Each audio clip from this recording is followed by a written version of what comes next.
Bonjour à tous, merci d'être là. La salle est presque pleine, ça fait plaisir.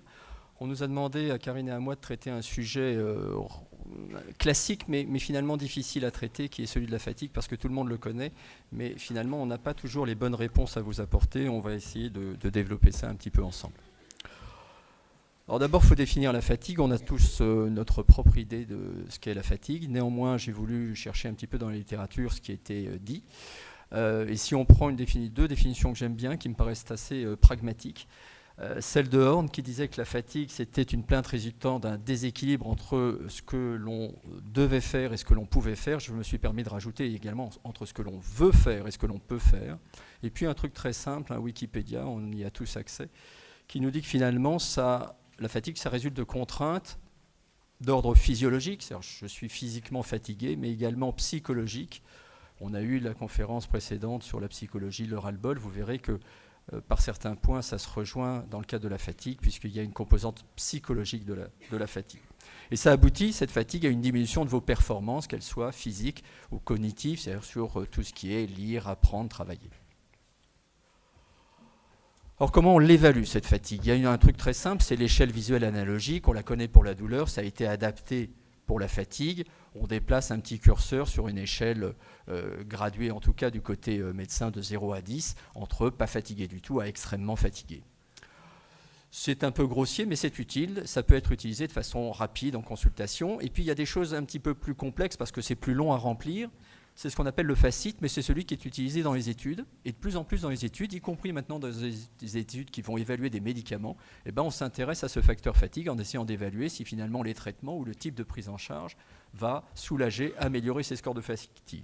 Donc le classique, c'est le FACIT F. Je ne vais pas vous le faire en détail, mais vous allez voir qu'il y a beaucoup d'items. Et puis on coche entre 0 et 4 pour chaque question. Il y a souvent des questions un peu redondantes, mais c'est normal dans ces évaluations. Et puis ça va traiter de votre vie sociale, de votre vie personnelle, de votre vie familiale. Alors la fatigue, si je vous pose la question, est-ce que c'est fréquent? Évidemment, vous avez tous envie de me dire oui parmi les patients que vous êtes, mais également oui dans la population générale. Si vous prenez 100 personnes dans la rue, eh bien vous leur posez la question, est-ce que vous êtes fatigué? Est-ce que tu es fatigué? Ben, vous allez en trouver à la louche 10% qui vont vous dire oui, je suis fatigué. Si vous faites le même questionnaire à la sortie d'un cabinet de médecins généralistes, ben, vous allez monter jusqu'à 30% de gens qui se disent fatigués. Et ce qui est intéressant, c'est qu'au cours des maladies inflammatoires chroniques, que ce soit les rhumatismes ou que ce soit les maladies digestives, eh ben on a des taux de fatigue qui sont non seulement très supérieurs à ce que je viens de vous citer, mais également très comparables. On a, en fonction des études, entre 40 et 80% des patients qui se disent fatigués dans toutes les pathologies qui vous concernent aujourd'hui. Donc il y a des traits communs, évidemment, vous l'avez compris, à ces deux pathologies. On sait très clairement que c'est associé à une diminution de la qualité de vie, et là encore, on a des scores de qualité de vie que l'on peut utiliser. Et ce qui est très intéressant, et là aussi c'est vrai en rhumato et en gastro, ben même quand la maladie va bien, ou en tout cas pour le TOUBIB, elle va bien, au moins la moitié des patients restent fatigués. Et ça fait partie un petit peu des mystères, parce que pour nous, initialement, en tout cas, il y a peut-être 10 ans ou 15 ans, avant qu'on s'intéresse à ces phénomènes de fatigue, on se disait qu'il suffisait de mettre la maladie en rémission pour que les gens aillent mieux sur ce plan-là, et on s'aperçoit que ce n'est pas vrai. Donc, effectivement, ce symptôme est commun à différentes maladies. Pour l'illustrer, ici, des auteurs ont essayé d'évaluer le niveau de fatigue entre différentes personnes qui venaient initialement pour une arthrite d'une articulation. Donc, on peut voir que finalement, dans les différentes maladies rhumatologiques, que ce soit la polyarthrite rhumatoïde et la spondylarthrite, ou même l'arthrose ou d'autres maladies auto-immunes, le niveau de fatigue est à peu près similaire. Donc, c'est un symptôme commun à différentes maladies rhumatologiques. Là, je vous cite qu'une étude dans les maladies digestives. Pourquoi? Parce que, un, elle est récente. Deux, peut-être que certains d'entre vous y ont participé parce que l'AFA a été un partenaire essentiel de cette étude. Elle est française, elle a été publiée en 2017. C'est l'étude BIRD qui permet d'évaluer ce qu'on appelle en anglais le burden, c'est-à-dire le fardeau, le poids qui repose sur les épaules des patients dans un certain nombre de domaines, je dirais, extra-médicaux. Et vous voyez, alors les histogrammes ne sont pas très bien faits parce qu'on a l'impression qu'il y a des grosses différences, mais si vous regardez ces chiffres, eh ben, vous tombez sur 50% à peu près de fatigue, mais également d'altération de la qualité de vie, mais également de perte de la productivité au travail, mais également de scores de dépression ou d'anxiété qui sont anormaux, et on va voir comment les deux également sont extrêmement liés. Donc, comment peut-on essayer d'expliquer la fatigue en termes de biologie, en termes de mécanismes physiopathologiques, comme on dit chez nous? Pour cela, il est intéressant de voir qu'il y a une relation, en tout cas statistique, entre la fatigue, la douleur et le syndrome dépressif. Donc on arrive à trouver des corrélations, des relations entre ces trois symptômes. Et ce qui est très intéressant, c'est qu'on a des données pour expliquer chacun de ces symptômes communes. C'est-à-dire que dans chacun de ces symptômes, on peut avoir une explication liée à l'inflammation, une explication liée à un dérèglement des hormones, notamment le système hormonal entre les surrénales et le cerveau, et des dérèglements du système nerveux, que ce soit le système nerveux central ou périphérique. On va voir ça un petit peu en détail. Pour illustrer le rôle de l'inflammation dans la fatigue, je vous ai montré cette étude assez simple. On a pris des gens atteints de rhumatisme inflammatoire, de polyarthrite rhumatoïde, donc 14 personnes atteintes de polyarthrite, et puis on les a comparées à des sujets sains, donc souvent on prend des étudiants. Et on leur a fait une ponction lombaire, c'est-à-dire qu'on a pris le liquide qui circulait là dans la colonne vertébrale et qui fait le tour du cerveau. On a remarqué une chose déjà, c'est qu'il y avait plus de molécules inflammatoires qui s'appellent l'IL1 chez les gens atteints de polyarthrite rhumatoïde par rapport aux personnes dites saines. Et en plus, on a vu que chez ces personnes atteintes de polyarthrite rhumatoïde, plus leur EVA fatigue, donc plus la fatigue était importante, plus ils avaient d'inflammation dans le liquide céphalorachidien. Donc on peut dire qu'il y a un rôle, en tout cas en partie, de l'inflammation pour expliquer la fatigue. L'autre grand système qui peut être à l'origine de la fatigue, c'est le système nerveux. Dans le système nerveux, on a le système nerveux central, qui est la moelle épinière et le cerveau, et le système nerveux périphérique, qui est en fait tous les nerfs qui sortent vers la périphérie. Dans ce système nerveux périphérique, on a les nerfs qui vont innerver les différents organes, par exemple le tube digestif ou le cerveau. On appelle ça le système nerveux autonome. Ces deux systèmes peuvent être dérégulés dans la fatigue. Et moi, je vais vous montrer un exemple de dérégulation du système nerveux autonome, donc les nerfs qui vont vers les organes. Pour cela, on a, ça c'est une étude japonaise, ils ont pris encore des étudiants, ils les ont fatigués en faisant des expériences d'ouverture et de fermeture des yeux, puis lire un texte en japonais, puis encore ouverture et fermeture des yeux. Et en même temps, ils leur ont fait un électrocardiogramme, comme ça on met des petits patchs pour voir le rythme cardiaque, et ça nous permet de trouver des paramètres du système nerveux autonome. Et ils ont remarqué que plus les étudiants étaient fatigués, plus ils avaient une dérégulation des nerfs qui vont au cœur, donc du système nerveux autonome. Donc là aussi, on a pu montrer qu'il y avait un rôle du système nerveux pour expliquer en partie la fatigue. Et ce qui est intéressant, c'est que ces différents systèmes peuvent communiquer les uns avec les autres. Je vous ai montré ici un exemple de communication entre l'inflammation et le système nerveux. Donc, ici, les auteurs prennent un modèle de souris où ils injectent une bactérie dans le ventre de la souris et ils vont voir que d'injecter ça fatigue les souris. Elles diminuent leur activité dans leur cage. Et en même temps, elles ont plus d'inflammation dans le sang ou dans le cerveau, donc une augmentation de l'IL1. Donc quand on injecte une bactérie dans le ventre, ça fait plus d'inflammation dans le cerveau. Et ensuite, ils ont décidé d'aller couper le nerf vague, qui fait la communication entre le cerveau et les organes. Et en injectant cette bactérie, ils se sont rendus compte qu'il n'y avait plus de sécrétion d'inflammation au niveau cérébral et en même temps que les souris n'étaient plus fatiguées. Donc ça, c'est un exemple de communication qu'il peut y avoir entre le système inflammatoire et le système nerveux qui peut être impliqué dans la fatigue. Voilà, c'est les principaux axes qui nous intéressent. Voilà. Donc on commence à comprendre pourquoi la souris est fatiguée, mais pour vous, pour nous tous, les études sont encore en cours concernant tous ces mécanismes physiopathologiques, évidemment. Alors on a essayé de lister quels étaient les facteurs qui étaient associés à la fatigue. Alors associés, ça veut dire quoi? C'est-à-dire qu'on va prendre 100 patients, et puis on va regarder ceux qui sont fatigués, ceux qui ne sont pas fatigués, et on va comparer pour voir s'il y a des différences en termes de sexe, en termes de profession, en termes de plein de choses. Il y a des facteurs qu'on peut définir comme des facteurs peu ou non modifiables, c'est le genre, Et les femmes sont statistiquement un peu plus fatiguées que les hommes. C'est comme ça. En tout cas dans les études. Ça commence, il y a la rumeur monte. C'est moi qui vais vous expliquer. La rumeur monte. On s'aperçoit également que les patients sans emploi ou avec un niveau socio et éducatif faible sont statistiquement également un peu plus fatigués.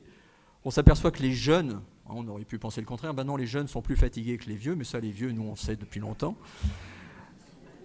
Et les patients dont le diagnostic est relativement récent sont statistiquement également plus souvent fatigués. Et puis il y a des facteurs qu'on peut modifier. Donc tout ça, on ne peut pas modifier. On va vieillir, on va peut-être être moins fatigué avec le temps, mais à part ça, on ne peut pas les modifier. Les facteurs modifiables, c'est tout ce qui a trait à la maladie ou autour de la maladie. Et parmi ceux-ci, on sait que plus la maladie est active, plus les récidives sont fréquentes et plus vous allez être fatigué. Évidemment, quand on dort mal, ça n'arrange pas les choses. La surcharge pondérale, ça c'est important, c'est un facteur qui aggrave la fatigue. La douleur, on vous en a parlé, mais c'est un phénomène évidemment prédominant dans les maladies rhumatismales. C'est un phénomène que nous, souvent probablement, on ignore, ou en tout cas qu'on sous-évalue dans les maladies digestives, mais elle est présente et elle aggrave la fatigue. On va y revenir un petit peu, mais les facteurs d'anxiété, l'anxiété pathologique, voire la dépression ou ce qu'on appelle des traits dépressifs, on est un peu à la limite, là aussi ça s'associe à la fatigue. Et on sait que c'est fréquent, hein, c'est 30 à 50% au cours des MICI, 15 à 25% au cours des rhumatismes inflammatoires de patients qui ont des anomalies, enfin des troubles psychologiques au sens large. Les traitements, on va en dire un petit mot, peuvent éventuellement fatiguer. Je pense que vous êtes persuadés de ça, mais c'est toujours un petit débat entre médecins et patients à ce sujet. Et puis, chose importante et très intéressante, avec 2 études concordantes pour dire que le tabac aggrave la fatigue. Alors, vous savez l'importance du tabac au cours des maladies inflammatoires digestives, hein, le Crohn et notamment le Crohn, avec une aggravation nette de pratiquement tout ce qui se passe au cours du Crohn en cas de tabagisme. Donc, c'est une raison de plus pour arrêter de fumer. On va détailler maintenant si, on a vu les facteurs communs, s'il y a des choses un petit peu différentes entre les MICI et les RIC. Donc je vais faire effectivement ce qui me concerne, et puis Karine fera les rhumatismes. Au cours des maladies inflammatoires digestives, il faut se souvenir qu'il y a une fréquence extrêmement importante de l'anémie. On va peut-être détailler ensuite un peu ces causes, elles peuvent être multiples, mais l'anémie est fréquente au cours des maladies inflammatoires digestives, et cette anémie s'associe à de la fatigue. On a fréquemment des carences en B12, des carences en vitamine B9, des carences en fer qui, elles aussi, peuvent parfois entraîner de la fatigue. On peut avoir des phénomènes de dénutrition, hein, un amaigrissement, une perte importante de la masse musculaire qui contribue à la fatigue. Dans le cadre des maladies digestives, on sait qu'il y a des craintes spécifiques. Ça touche des gens jeunes et ça impacte évidemment sur l'équilibre psychologique parce qu'il y a la crainte du cancer, la crainte de l'astomie, la crainte de ne plus avoir de côlon. Et ça, c'est quelque chose avec lesquels vous vivez souvent. Est-ce qu'il y a une différence entre RCH et Crohn? Probablement pas. Les études trouvent un peu plus de fatigue dans le Crohn, mais je pense que c'est à peu près la même chose. Et ce qui est intéressant de noter également, c'est que il y a plus de fatigue lorsque vous avez non seulement une maladie inflammatoire digestive, mais également ce qu'on appelle une colopathie fonctionnelle, ou l'intestin irritable, ou la colite spasmodique. Ce sont des termes synonymes pour définir ou pour déterminer des troubles digestifs que l'on n'attribue pas directement à l'inflammation. C'est-à-dire que vous êtes en rémission, votre médecin est très content, vous allez les voir, vous lui donnez la prise de sang, il n'y a pas de sang, il n'y a pas de glaire, la CRP est normale, ou même il a pu vous faire une coloscopie ou une calprotectine fécale, vous savez, c'est déjà genre les selles d'une protéine de l'inflammation. Lui est ravi parce que son traitement va vachement bien. Et vous lui dites, oui, mais moi j'ai toujours mal au ventre, je suis toujours ballonné et mon transit, c'est pas ça. Nous, on appelle ça de la colopathie fonctionnelle. C'est très fréquent au cours des maladies inflammatoires du tube digestif. C'est 20 à 30% de nos patients en rémission. Il y a une étude française de Thierry Piche à Nice qui a montré que plus vous aviez ces symptômes-là associés et plus vous étiez fatigué. Un petit mot de l'anémie. Je vous ai dit que c'était extrêmement banal, extrêmement fréquent, qu'il faut systématiquement non seulement la rechercher, mais en rechercher la cause et la traiter. Les causes, elles sont multiples. Carence en vitamine B9, c'est les folates, l'acide folique. On n'en mange pas beaucoup globalement dans nos alimentations occidentales. L'inflammation chronique fait qu'on utilise mal le fer et qu'on a une ferritine certes élevée, mais un fer pas utilisable. On peut saigner, soit c'est évident au cours de la rectocolite hémorragique parce que c'est un des symptômes clés, un des symptômes d'appel, soit de façon un petit peu insidieuse. Au cours d'une maladie de Crohn, vous avez des déperditions au fer parce qu'il y a des petites ulcérations qui saignotent, même si on ne voit pas de sang par l'anus. Et puis il y a des phénomènes qui sont liés à la malabsorption, c'est-à-dire que vous mangez les vitamines nécessaires, mais elles ne sont pas utilisées par l'organisme, et notamment lorsqu'on a une maladie de l'intestin grêle terminal, la vitamine B12 n'est pas absorbée de façon correcte, et la maladie de l'intestin grêle terminal, c'est la localisation la plus fréquente au cours des maladies de Crohn.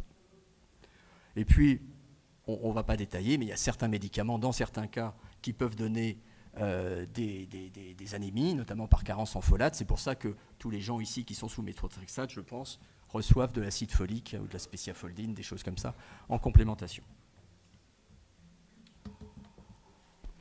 Alors, sur les vitamines, très rapidement, le fer, la carence en fer, c'est 45% des patients, notamment au cours de la première année de la maladie. Pendant longtemps, on a cru, ou en tout cas les études nous disaient que la carence en fer isolée, sans anémie, ne pouvait pas donner de fatigue. Il y a une méta-analyse toute récente faite par des Japonais qui nous disent, qui laissent penser que même quand on n'a pas d'anémie, mais une carence en fer, on peut être fatigué. Ça, c'est nouveau. Souvent, les médecins vous disaient peut-être le contraire, c'est nouveau. On peut avoir des carences en vitamine C, en vitamine E, en zinc, en sélénium. Tout ça, ce sont des molécules antioxydantes et c'est plutôt associé à la fatigue. La vitamine D, la carence est extrêmement banale dans la population générale. Chez les patients avec rhumatisme ou maladies inflammatoires, encore plus. Mais a priori, les études nous disent que ce n'est pas parce que vous êtes carencé en vitamine D que vous allez être plus fatigué. Donc, il ne faut pas s'attendre, en corrigeant la vitamine D, à être moins fatigué. Pareil pour la vitamine B12, la carence est fréquente, mais des études ont montré que ce n'est pas parce qu'on complémentait en B12 et même qu'on augmentait un peu, on poussait la B12 vers le haut, que les gens étaient moins fatigués. Donc certes, il y a des carences, mais vous voyez que ce n'est pas parce qu'on va corriger une carence qu'on va forcément améliorer la fatigue. Alors, pour moi, la particularité au cours des rhumatismes inflammatoires, c'est quand même qu'il y a une grosse part de douleurs articulaires et de difficultés de mobilité. En tout cas, on peut séparer deux choses. Vous pouvez être fatigué alors que votre rhumatisme inflammatoire, il est très actif, absolument pas contrôlé. Et ça, c'est assez classique, que ce soit dans la polyarthrite rhumatoïde, dans la spondylarthrite ou dans d'autres maladies inflammatoires. Et à ce moment-là, on s'efforce absolument d'arriver à contrôler l'activité inflammatoire de la maladie. Ça, c'est une grosse partie des causes de la fatigue. Mais il n'y a pas que ça. Et comme on disait, il y a plein d'autres choses qui peuvent nous fatiguer. On va voir nos douleurs, notre mode de vie, notre difficulté à réaliser les choses, etc. Et donc ça, il faut aussi le prendre en compte dans un deuxième temps, une fois qu'on a réussi à calmer l'inflammation.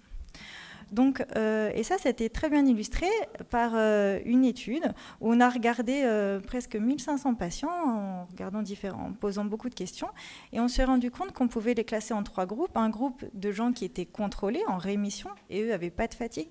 Un groupe qui n'était pas du tout en rémission, donc très actif, et là ils étaient très fatigués. Et entre les deux, il y a un groupe qui est pour le médecin en rémission, mais qui reste aussi fatigué que les gens qui ont leur rhumatisme inflammatoire actif. Et donc ensuite, on peut se poser la question, qu'est-ce qui peut expliquer ces choses-là et comment on peut aider les patients ? Eh bien, il y a tout ça qui a été montré, c'est-à-dire que dans les rhumatismes inflammatoires, les gens ont souvent des troubles du sommeil, notamment avec les réveils nocturnes articulaires. Donc, on a une mauvaise nuit, donc on est un peu plus fatigué. On peut être anxieux, on peut être déprimé, on l'a vu. On peut avoir un ressenti de la maladie qui fait qu'on est un peu plus fatigué, puis des conditions personnelles et surtout la limitation de l'activité physique.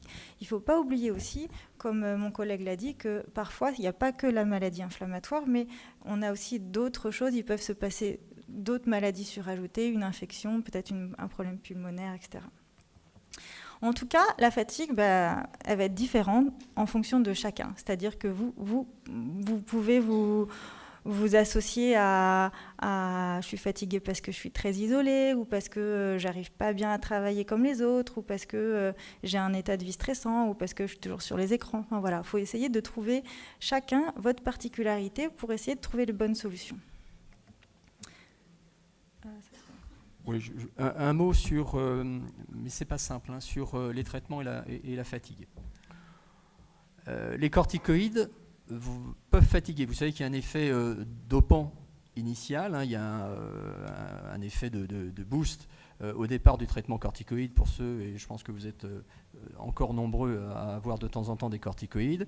Vous savez qu'il y a des Tours de France et des dizaines de Tours de France qui se sont gagnés sous corticoïdes, donc il y a probablement un effet anti-fatigue initial. En revanche, avec le temps, dans les traitements chroniques par corticoïdes, c'est associé à plus de fatigue. Et puis il y a un autre phénomène, on ne va pas le détailler, mais vous avez entendu parler tout à l'heure de l'axe entre le cerveau et les surrénales, ces glandes situées au-dessus des reins, qui règlent la production de corticoïdes naturels produits par le corps, dont on a tous besoin pour gérer un certain nombre de choses, le stress, l'émotion, la tension artérielle et le rythme veille-sommeil, enfin plein de choses.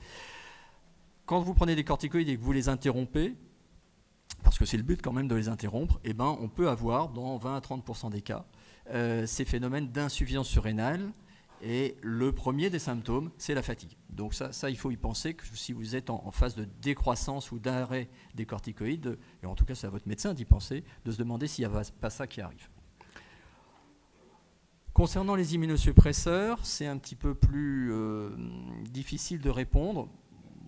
Moi, je pense que les médicaments peuvent fatiguer. C'est vrai pour, par exemple, l'Imurel ou le Pyrénétol, ça qu'on utilise plutôt dans les maladies digestives. Et c'est vrai surtout au début.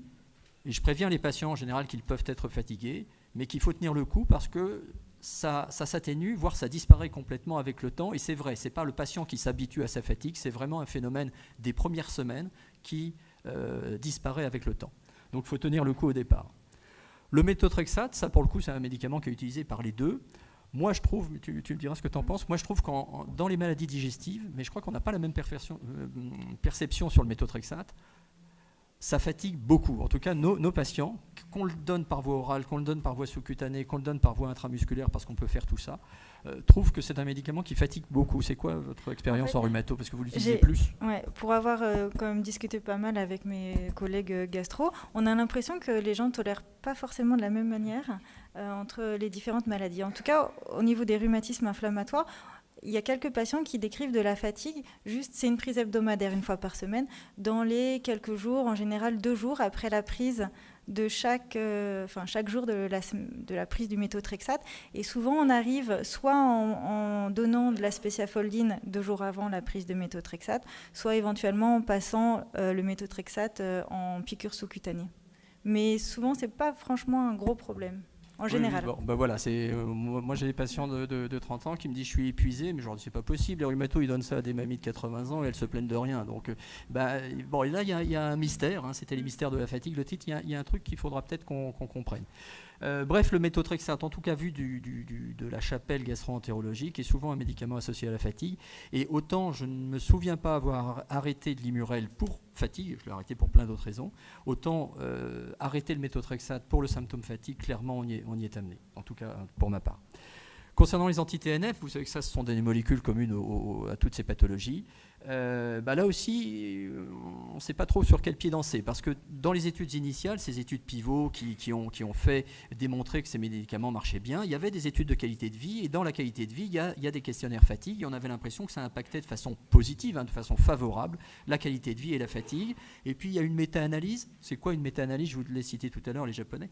La méta-analyse, c'est quand vous prenez plein d'études, que vous les regroupez, pour avoir une puissance statistique, c'est-à-dire avoir non pas 100 patients par-ci, 300 patients par-là, mais 1500, 2000, 2500 patients, ce qui permet de statistiquement sortir des choses que les études individuelles ne permettaient pas de dire.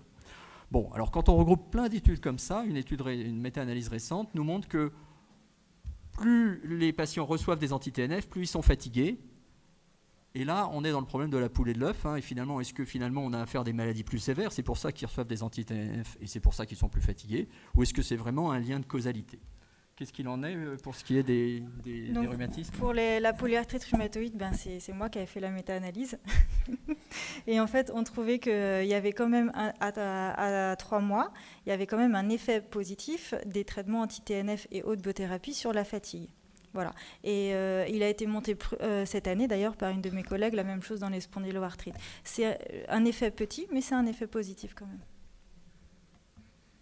Et en particulier, cette étude-là, qui a été faite par le docteur Gossec à la Pitié, montre bien l'effet, par exemple, du tocilizumab qu'on donne dans la polyarthrite rhumatoïde sur la fatigue. Là, ça vous montre sur le score qui est à gauche, le nombre de patients qui trouvaient la fatigue acceptable. Avant traitement, il n'y avait que 27%. Et après traitement, on avait 60% de patients qui trouvaient leur score de fatigue acceptable. Donc dans cette étude-là, on avait quand même un bon effet de la fatigue à 4 mois. On en vient à chercher maintenant les solutions. On n'a pas de recette miracle. Et on est à la limite preneur de vos solutions. Je pense qu'on a chacun nos solutions. On a essayé de regrouper des grands axes de réflexion et qui permettent peut-être d'améliorer la fatigue. Donc, tout à l'heure, on a eu la conférence sur le ras-le-bol, sur ces troubles psychologiques qu'il fallait accepter. Bon, eh bien, dans la fatigue, c'est probablement un peu la même chose. Il y a des moments où probablement il ne faut pas combattre de façon extrême contre cette fatigue, mais il faut plutôt faire avec, coopérer avec elle dans certaines situations. Et la première des choses, c'est peut-être de prioriser. C'est-à-dire que finalement, dans ce qu'on a à faire, tout n'a pas la même importance et on peut se fixer comme ça des priorités au jour le jour, à la semaine, au mois, entre les choses qu'on doit absolument faire et les choses pour lesquelles on peut procrastiner un peu. Mais dans les choses qu'il est essentiel de faire, il ne faut pas oublier, et ça rejoint parfaitement encore une fois la conférence précédente, les loisirs, le plaisir. C'est-à-dire qu'il ne faut pas que le loisir, le plaisir, les moments de détente, ça doit faire partie des choses prioritaires. Alors évidemment qu'il va falloir aussi régler les problèmes professionnels, les enfants, les inscriptions, etc. Mais réservez-vous des plages de détente. Un mot, j'ai parlé des listes, la to-do list. Moi, je suis un grand adepte de la to-do list, j'en fais souvent. Le mercredi, je m'occupe de plein de choses. Je ne travaille pas, mais je fais beaucoup plus de choses que quand je travaille. Et donc, j'ai besoin de ma to-do list. Et j'aime bien ça. S'adapter à sa fatigue, c'est coopérer et savoir finalement quelles sont les circonstances, quels sont les moments dans la semaine, dans la journée où on va être fatigué, se réserver des plages de repos, pourquoi pas une petite sieste. Vous savez que des micro-siestes de 15-20 minutes sont assez efficaces et si vous êtes capable de les faire, il ne faut pas s'en priver. Je rebondis encore sur la conférence précédente où on vous a dit, finalement, sur le psychologique, il faut savoir se faire aider. Sur la fatigue aussi, il faut savoir se faire aider. Si vous avez la chance d'être entouré avec des gens qui comprennent à peu près et qui ont écouté cette conférence et qui comprennent que finalement, effectivement, vous êtes fatigué parce qu'il y a de bonnes raisons d'être fatigué, il faut savoir déléguer. Aller chercher les enfants, ça peut être quelqu'un d'autre. Faire la cuisine, ça peut être quelqu'un d'autre, etc., etc. Ce n'est pas toujours facile, évidemment. Chacun a sa vie et ses difficultés, mais pas hésiter à admettre cette fatigue, à la faire admettre ou comprendre et donc recevoir de l'aide. Évidemment, on vous a dit que la fatigue était associée à des troubles du sommeil. On le sait tous, si vous ne dormez pas de la nuit pour une raison X ou Y, parce que vous avez fait la fête, vous êtes fatigué le lendemain. Évidemment que si votre sommeil est perturbé par de la douleur, par de l'anxiété, par des ruminations, comme on l'a entendu précédemment, ça va impacter sur votre niveau de fatigue. Donc il faut essayer de se réserver, il faut que le sommeil, dans la mesure du possible, si votre maladie le permet, soit un sanctuaire. C'est-à-dire quelque chose où au moins si vous dormez 4 heures, 5 heures, 6 heures, ça soit sanctuarisé, ça soit quelque chose qui vous profite. Et pour le sanctuariser, il faut prendre des petites précautions au coucher. Il ne faut pas louper le train. Vous savez, on connaît ce train. Les enfants, on leur dit souvent, mais si tu ne te couches pas à cette heure-là, après tu n'arriveras plus à dormir. Et nous, c'est pareil. Il y a des moments, quand on apprend à se connaître, on sait qu'il y a des moments où si on loupe le train, c'est foutu pour 2 heures. Il faut évidemment adapter l'obscurité et éteindre les écrans, éteindre les veilleuses, sauf si l'on préfère avoir cette petite veilleuse parce que ça nous rassure, ça nous rappelle des bonnes choses. Il faut éteindre le portable, pas être réveillé dans la nuit par ça. Et il faut limiter l'utilisation des écrans. C'est valable pour les enfants, il n'y a aucune raison que ça soit moins toxique pour nous. Donc, évitez également les excitants le soir, café, alcool, thé, certaines boissons énergisantes, etc., etc. Et puis, on va vous parler Karine va vous parler pas mal d'activité physique, parce que c'est quelque chose auquel on tient beaucoup. Mais il semble quand même qu'une activité physique soutenue un peu tard le soir, ça ne soit pas forcément le bon moment. Il y a sans doute plein de sécrétions de trucs qui fait qu'on ne dort pas immédiatement après. Alors, l'activité physique. Donc en effet, c'est pour moi, en tout cas, c'est une clé du traitement de la fatigue, à savoir qu'il n'y a pas assez de gens qui font de l'activité physique par rapport aux recommandations, que ce soit dans les maladies digestives ou dans les rhumatismes inflammatoires. Et donc, ça agit sur plein de choses, l'activité physique, et en particulier, comment on peut expliquer le rôle de l'activité physique. On sait que c'est un rôle immunomodulateur, ça agit en particulier sur l'immunité.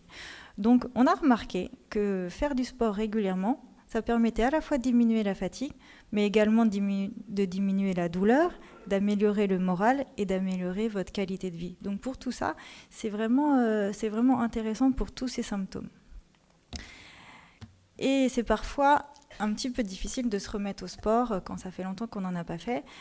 Donc pour cela, c'est bien d'avoir une discussion avec votre médecin ou éventuellement votre entourage pour savoir quels sont les freins qui vous empêchent de faire de l'activité physique. Par exemple, vous pouvez vous dire j'ai pas le temps. Donc là, on peut essayer de trouver des solutions.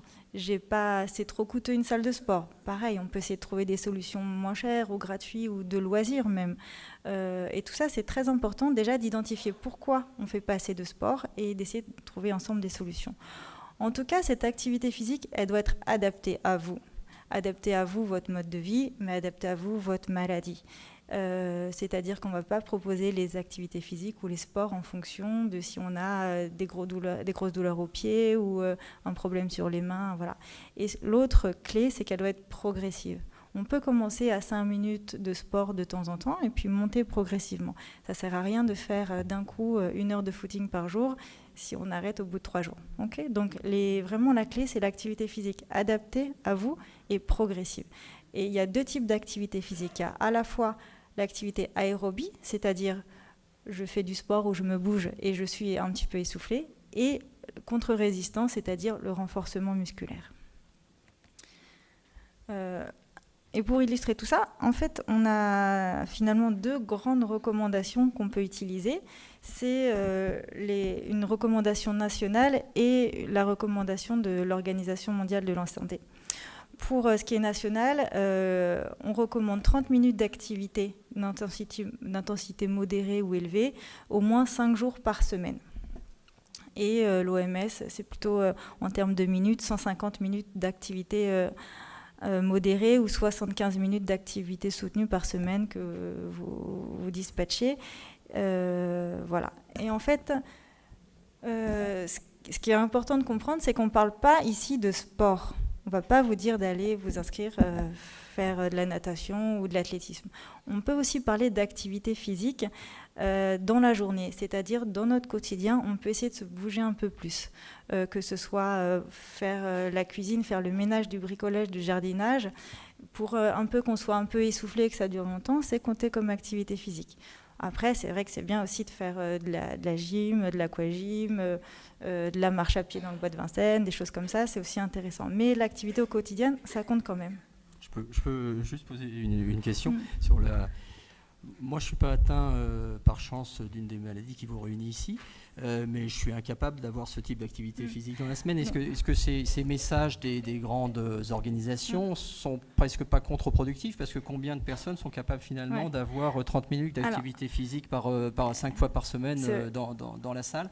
Est-ce que ce n'est pas des messages qui peuvent, les gens nous dire, non, moi j'en suis incapable, et alors que peut-être qu'il faut commencer avant et que un peu c'est mieux que rien dans tous les cas? C'est une bonne remarque, surtout que l'organisation nationale avait sorti ses recommandations et les ont revues en disant le mot adapté dans la dernière version. Donc c'est ce que je vous racontais avant, c'est-à-dire que ça c'est l'objectif pour la population en général. Mais bien sûr, quand on a une maladie, on va essayer de faire au mieux, mais vraiment de pas forcément, de pas forcer. C'est vraiment très important. Pour les plus vieux d'entre nous, vous vous souvenez sans doute qu'il y a quelques années, il y avait un message de santé publique concernant la consommation de fruits et légumes où on nous sortait 10 par jour, vous vous souvenez, hein, c'était Castagnède pour les rugbymen qui faisait la pub. 10, c'était juste intenable, donc il faut se méfier parfois de ces messages, mais on nous demande de clôturer bientôt, donc on va... Une chose importante que nous on fait dans le service, c'est l'éducation thérapeutique, et ça en général, les patients aiment bien parce qu'il y a cet effet groupe, on discute entre nous, on trouve des solutions, on essaye de se repérer. dans une ronde de la fatigue qui est celle-ci. C'est-à-dire, est-ce que pour moi, ma fatigue, c'est le problème de sommeil, le stress, le surmenage, et de trouver ensemble des objectifs et des solutions. Allez, c'est la dernière diapositive. Les 10 commandements. Tout à l'heure, vous avez eu les 5 R, maintenant les 10 commandements. Le premier des premiers, c'est évidemment que votre maladie soit en rémission. On a vu que vous étiez possiblement encore fatigué en rémission, mais c'est évidemment l'objectif commun que vous devez avoir avec votre praticien. Sevrer en corticoïdes, en tout cas pour ce qui est des maladies digestives, ça me paraît évidemment essentiel. Arrêtez de fumer, toujours. Même les rectocoïdes hémorragiques, s'il vous plaît, arrêtez de fumer. Il faut manger normalement et diversifié, plus facile à dire qu'à faire, mais et pourtant c'est l'objectif. Corriger les anémies, corriger les carences, évidemment. Il faut évaluer, alors là on parle des médicaments, est-ce qu'à un moment vous avez le droit de baisser vos médicaments, voire d'arrêter les médicaments, ce qu'on a appelé les vacances ou la vacance thérapeutique. Moi j'en suis très partisan, mais évidemment ce n'est pas vous dans votre coin qui décidez ça. Ça doit se faire en collaboration avec un discours ou un dialogue, plus qu'un discours, un dialogue avec les médecins qui s'occupent de vous. On ne l'a pas beaucoup abordé, mais le contexte psychologique dans la fatigue est essentiel. Quand on n'a pas le moral, évidemment, on est fatigué. Il faut savoir en parler, il faut essayer de trouver des solutions. Elles ne sont pas simples. On a vu, hein, les psychologues, c'est pas remboursé. Les programmes d'aide dans les hôpitaux, c'est pas encore toujours au point. Il y a un certain nombre d'entre vous qui sont suivis en ville, c'est plus compliqué. Mais il faut oser parler des problèmes psychologiques. Maître mot aussi, éviter la désocialisation. Donc il faut éviter, et ça c'est notre boulot aussi, praticien, éviter les hospitalisations. Et vous, votre boulot, c'est de faire du sport, c'est de sortir, c'est de travailler. Encore une fois, vu de notre côté, ça peut vous sembler des mots un peu faciles à dire, mais écoutez-nous et essayez à votre niveau de le faire. Et puis, comme on l'a conclu tout à l'heure, faire du sport, ou au moins, sans être du sport, une activité physique, en commençant modérément, tranquillement. Et puis, on n'est pas dans la performance, on n'est pas à aller battre des records, mais on est à améliorer un petit peu son vécu au quotidien. Voilà, on vous remercie. Merci.